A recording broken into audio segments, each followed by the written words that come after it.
मला गिरीबुवा सरांचं, कारण त्यांनी इन्व्हिटेशन दिलं. तसं तर आपल्या शाळेत येण्यासाठी इन्व्हिटेशन नाही लागत.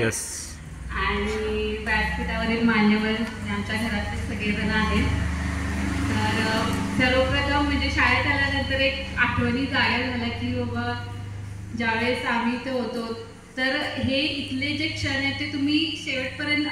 मी आता सध्या बँगलोरमध्ये असते. माझं नाव नम्रता रांगावकर रांगोळे, सासरचं नाव रांगोळे आहे. तर माझं मी MSc 10वी ते 10वीपर्यंत शिक्षण इथंच केलं गगनबावड्यामध्ये, परशुराम विद्यामध्ये. त्यानंतर मग इथून मी राजाराम कॉलेज 11वी ते 12वी आणि त्याच्यानंतर मग ग्रॅज्युएशन करून पोस्ट ग्रॅज्युएशन कराडमध्ये केलं. त्यानंतर मी हॉस्टेलमध्येच राहत होते, जसं तुम्ही आता सर्वजणी राहता. तर अनुभव सांगायचा एवढाच की आता तुम्ही जे शिक्षण घेता, आता जे तुमच्यावर शिक्षक संस्कार करतात ते शेवटपर्यंत तुमच्या बरोबर राहतात. हे जे आपल्याला आता असं वाटत असतं की आपल्याला शिक्षक ओरडतात, अभ्यासासाठी फोर्स करतात, पण हे एकमेव साधन आहे. ॲटलिस्ट आता आपण स्त्री म्हणून या जगात जेव्हा वावरतो तेव्हा हे आपल्याकडे एकमेव साधन आहे की आपण इंडिपेंडंट वुमन म्हणून या जगात पुढं आपण वावरत जातो किंवा स्वतःच्या पायावर उभे राहू शकतो. तर सध्या मी